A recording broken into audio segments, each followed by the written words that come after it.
स्वागत है आप सभी का आपके ऑनलाइन प्लेटफॉर्म एसएस क्लासेस में। कल आप सभी का एग्ज़ाम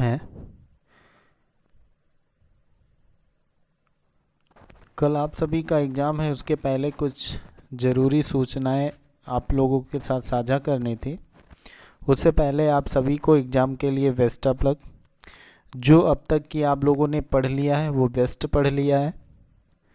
अब इधर उधर नहीं भटकना है, जो पढ़ा है उसी का रिवीजन करिए और अच्छे से पेपर को अटेम्प्ट करिएगा। कुछ ज़रूरी सूचनाओं पर बात करना था, उन्हीं पर हम बात करेंगे। ज़्यादा समय न लेते हुए 2-4-10 मिनट का वीडियो होगा जो आपके लिए बहुत ही हेल्पफुल होगा, उसी पे हम बात करेंगे। हमारे पास थंबनेल में भी आपने देखा होगा कि 2 सूचनाएं हैं जो कि आपके लिए काफ़ी इम्पोर्टेंट है। पहली सूचना है आपके लिए, ये गलती बिल्कुल ना करें, नहीं लगेगी सेमेस्टर बैक। सेमेस्टर बैक क्यों लग जाएगा? अगर कौन सी गलती ऐसी है जो आप करेंगे तो सेमेस्टर बैक लग जाएगा? तो पहली चीज़ आप सभी को पता है कि जो आपका जो डीएलएड का एग्ज़ाम होता है वो 1 to 5 क्लास के लिए होता है। इसके आप टीचर बनेंगे तो यहाँ पर आपको टोटली यूज क्या करना है? हिंदी। ठीक है, तो इस यहाँ पर क्या यूज करना है? हिंदी। तो आपको क्या करना है, यहाँ पर जो आपका 3rd सेमेस्टर का एग्ज़ाम होने जा रहा है, 3rd हो 1st हो कोई भी हो, मतलब क्या हो, 3rd हो 1st हो 2nd हो या फिर 4th ही क्यों ना हो, यहाँ पर आप क्या करना है, आपका जो पेपर है, पेपर में जो लिखने की कंडीशन है, ठीक है, तो आप लोग क्या करेंगे, सभी लोग केवल इंग्लिश सब्जेक्ट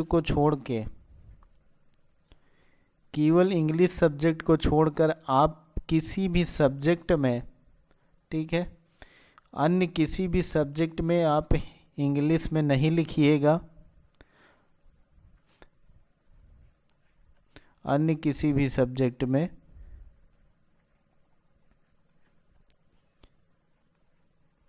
अंग्रेजी में नहीं लिखिएगा, ये याद रखिएगा।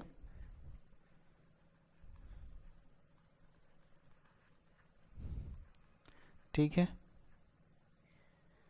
नहीं लिखेंगे, ये याद रखिएगा। ये आपके लिए बहुत ज़रूरी है, क्योंकि अभी तक क्या होता था, अगर आप इंग्लिश सब्जेक्ट के अलावा किसी भी सब्जेक्ट में पेपर इंग्लिश में कर आते हैं तो अभी तक क्या होता था, आपको उस सब्जेक्ट में क्या किया जाता था, जिस सब्जेक्ट में आप लिखते थे, जिस विषय में आप इंग्लिश में लिखते थे, उसी विषय में क्या होता था, आपका बैक लग जाता था। अभी तक क्या लग जाता था, उसी सब्जेक्ट में आपका बैक लगता था जिसमें आप इंग्लिश में लिखते थे। लेकिन अगर अब क्या करते हैं, अगर अब आप किसी भी विषय में अगर इंग्लिश के छोड़ के किसी भी विषय में अगर अंग्रेजी में लिखते हैं तो अब क्या होगा, जो नया रूल बना है उसमें आपका सेमेस्टर बैक लगा दिया जाएगा। ठीक है, ये चीज़ दिमाग में सेट कर लीजिएगा। जो लोग नहीं लिखते हैं सो गुड, जो लोगों के दिमाग में चलता होगा कि हमें हिंदी में बाल विकास या हमारे शिक्षण अधिगम या फिर XYZ कोई विषय नहीं समझ में आती है तो हम उसको क्या करेंगे, इंग्लिश में लिखेंगे। तो ये गलतफहमी जो है आपकी, इसको दूर कर लीजिएगा, नहीं बहुत ज़्यादा भुगतान भुगतना पड़ जाएगा आपको। तो अब क्या होगा कि आपका सीधे क्या किया जाएगा, अगर आप इंग्लिश में लिखते हैं तो आपका सीधे सेमेस्टर बैक लगाया जाएगा। यानी आप चाहे सभी सब्जेक्ट में पास हो गए हों, सभी विषय में पास हो, फिर भी क्या हो जाएगा, आपका जो रिजल्ट होगा वो कैंसिल कर दिया जाएगा। ठीक है, वो क्या कर दिया जाएगा, रिजेक्ट कर दिया जाएगा। ये चीज़ आप याद रखिएगा। इन चीज़ों को बहुत आप डीपली सीरियस लीजिएगा, अदरवाइज आप नुकसान झेलेंगे। ये बहुत ही इम्पोर्टेंट खबर है, जानकारी है। तो आप इसको क्या करेंगे, आप किसी भी सब्जेक्ट को आप हिंदी में लिखेंगे, हिंदी ही यूज करेंगे। अंग्रेजी में केवल अंग्रेजी का पेपर देंगे, अंग्रेजी में केवल अंग्रेजी का पेपर देंगे और किसी का नहीं देंगे। किसी भी सेमेस्टर का स्टूडेंट हो, किसी भी सेमेस्टर की आप परीक्षा देने जाते हैं, तो ये चीज़ आप क्या करेंगे, याद रखिएगा। तो ये हमारी जो थी वो पहली सूचना थी, पहली खबर थी जो बहुत ज़रूरी थी आप लोगों के लिए। दूसरी सूचना जो है, दूसरी सूचना भी आप लोगों ने देखा होगा थंबनेल पे कि क्यों ज़रूरी है थर्ड सेमेस्टर पास करना। अब थर्ड सेमेस्टर कब हो रहा है, थर्ड सेमेस्टर आपका हो रहा है नवंबर में, नवंबर ही मानिए क्योंकि 2 दिन बाद नवंबर लगेगा। तो अब थर्ड सेमेस्टर आपका नवंबर लग रहा है, फिर फोर्थ सेमेस्टर आपका जाएगा होली के आसपास, ठीक है। होली के आसपास ये जाएगा आपका फोर्थ सेमेस्टर, जो कि कब जाएगा, होली के आसपास 2026 में। और सामने आप लोगों को पता है कि 2027 में चुनाव है।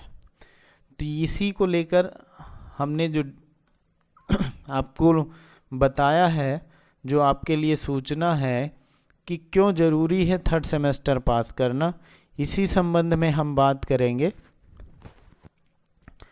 तो अभी मैंने कहा कि जो आपका थर्ड सेमेस्टर की परीक्षा हो रही है वो अक्टूबर लास्ट चल रहा है और नवंबर यानी 3 नवंबर तक आपकी परीक्षा चलेगी।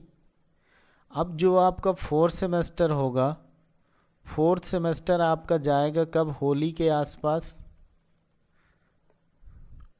होली के आसपास जाएगा, ये कंफर्म है आप लोगों को। तो अब ये सोचिए कि जब ये फोर्थ सेमेस्टर आपका जाएगा होली के आसपास, ठीक है, तो अब ये होली के आसपास फोर्थ सेमेस्टर जाएगा और फोर्थ सेमेस्टर होली के आसपास का मतलब 2026 में। और 2027 में आप सभी को पता है कि चुनाव है, 2027 में क्या है, चुनाव है। अब 2027 में चुनाव है, उससे पहले आप लोगों को पता है कि अगर किसी भी सब्जेक्ट में अगर यहाँ बैक आया, चुनाव से पहले आप ये सोच लीजिए, जो कि संभावना नहीं 100% श्योरिटी मानिए कि 2026 और 2027 यानी 2026 जनवरी से लेके, ठीक है, 2026 जनवरी से लेके अगर बात करें तो जो 2026 का दिसंबर महीना होगा, ये आपके लिए ये सोच लीजिए कि यहाँ आपका संभावना बनती है किसकी, आपकी वैकेंसी आने की, ठीक है। यहाँ पर आपकी संभावना बनती है क्या, वैकेंसी आने की। तो ये क्या है, इसीलिए कि अगर आप थर्ड सेमेस्टर में किसी भी सब्जेक्ट में बैक हुए, मान लिया एक सब्जेक्ट में आपका बैक हो गया, तो आप सभी को पता है कि मार्कशीट पे फेल ही लिख के आता है। फोर्थ में पास भी हो जाएंगे तब भी फोर्थ की मार्कशीट जो मिलेगी आपकी, वो फोर्थ की मार्कशीट में आपको फेल लिखा हुआ मिलेगा, तो आपका पास हुआ नहीं माना जाएगा। किसी भी एक सेमेस्टर में अगर एक सब्जेक्ट का बैक होता है तो फोर्थ सेमेस्टर पास भी हैं तब भी आपके फोर्थ सेमेस्टर में मार्कशीट में फेल लिखा होगा, जिसकी वजह से अगर वैकेंसी आ गई, अगर भर्ती आ गई तो आप उसमें बैठ नहीं पाएंगे। पहली चीज़ क्या होगी, आप भर्ती में बैठ नहीं पाएंगे क्योंकि ये सेमेस्टर में आपको फाइनली मार्कशीट में क्या दिखाएगा, फेल दिखाएगा। तो अगर मान लीजिए कि ये थर्ड सेमेस्टर फिर अगर बैक होता है तो परीक्षा कब होगी। अब यहीं पर आप देख लीजिए कि जब ये परीक्षा होली के आसपास फोर्थ सेमेस्टर होगी, इससे जल्दी तो उम्मीद नहीं है क्योंकि दिसंबर जनवरी फरवरी 3 महीने तो लेना ही लेना, इससे पहले तो नहीं होगा। क्योंकि आप मानिए कि परीक्षा नवंबर में होगी, ठीक है, तो 1 महीने में तो रिजल्ट नहीं आएगा, दिसंबर में तो नहीं आ जाएगा। अगर मान लेते हैं दिसंबर लास्ट तक आ जाता है ठीक है, तब भी आप जनवरी और फरवरी तो मान ही लीजिए। तो जनवरी और फरवरी ये 2 महीने में तो एग्ज़ाम तुरंत तो नहीं करा लेंगे। तो मानिए कि होली के आसपास, मार्च के आसपास 4 सेमेस्टर एग्ज़ाम होगा। अब जब मार्च के आसपास 4 सेमेस्टर एग्ज़ाम होगा, तब उस समय तो 3rd सेमेस्टर का कोई पेपर नहीं होगा। जब उस समय 3rd सेमेस्टर का कोई पेपर नहीं होगा तो 3rd सेमेस्टर आपका बैक लगा रहेगा। यहाँ 4th में पास भी हो जाएंगे, लेकिन फिर भी आपका 3rd में बैक लगा रहेगा। तो अभी मैंने बताया कि आपको क्या होगा, फेल ही लिखा आपके मार्कशीट में दिखाई पड़ेगा, जिसकी वजह से आप क्या होगा कि यहाँ आपको प्रॉब्लम होगी, वैकेंसी में आपको प्रॉब्लम होगी, वहाँ बैठने को आपको नहीं मिलेगा। क्योंकि कोई भी नोटिफिकेशन जब जारी होता है तो नोटिफिकेशन के एंड डेट तक की आपका कोर्स क्या हो, कंप्लीट होना चाहिए, तब आप किसी वैकेंसी के लिए क्या होते हैं, एलिजिबल होते हैं। तो ये चीज़ें हैं, इसीलिए आपको ज़रूरी है कि 3rd सेमेस्टर किसी भी सब्जेक्ट में आपका बैक न लगे। बहुत ज़्यादा जो भी चीज़ें अगर अभी भी आपको प्रॉब्लम कर रही हैं उन पे विशेष फोकस करिए। और किसी भी तरह, ज़रूरी नहीं कि आप मतलब आप 90% मेरिट बन जाए, 98% मेरिट बन जाए, वो तो अलग का मैटर है, बन जाए तो और अच्छी बात है, लेकिन कोशिश करिएगा आप लोग किसी भी सब्जेक्ट में बैक ना आए। बैक आएगी तो ये समझ लीजिए आपके लिए खतरे की घंटी है। वैकेंसी में यानी वैकेंसी में बैठने के लिए आपको मान लीजिए कि एलिजिबल नहीं रखेगी वो, ये समझ लीजिए। अगर सीरियस हैं आप अपनी लाइफ को लेकर, पढ़ाई को लेकर और आगे भर्ती को देखने के लिए, तो यहाँ पर आप लोग विशेष ध्यान दीजिएगा। ये आपके लिए बहुत ज़रूरी सूचना थी। तो ये जो 2 सूचनाएं थी ये बहुत ज़रूरी थी, जो आपके साथ साझा करनी थी। कल से आपका एग्ज़ाम है, एक बार फिर से बेस्ट ऑफ लक, अच्छे से एग्ज़ाम दीजिए। प्रेशर को अपने मेंटेन रखिएगा, अपने ऊपर हावी नहीं होने देना, बाकी चीज़ें आपकी बहुत अच्छे से जाएंगी।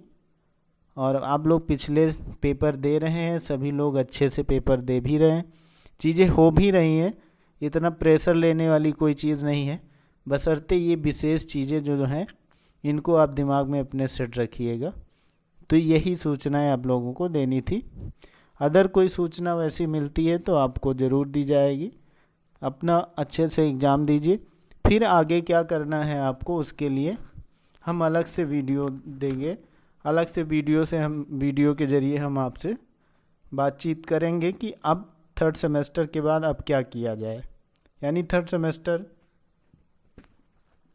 एग्ज़ाम देने के बाद, 3rd सेमेस्टर एग्ज़ाम देने के बाद अब क्या किया जाए। क्योंकि अब आप लोगों ने देखा होगा कि सीटेट ने भी क्या किया है, एग्ज़ाम डेट दे दी है कि हम कब कराएंगे, फरवरी में कराएंगे।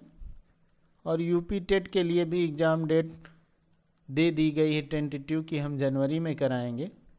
तो इन दोनों में से बेहतर क्या रहेगा, क्या सही रहेगा, इन सब चीज़ों पे हम बात करेंगे अगली वीडियो में। एग्ज़ाम दीजिए आराम से, फिर हम इन सब चीज़ों पे बात करेंगे और इनकी सारी क्लासेस आपको मिलेंगी। ठीक है।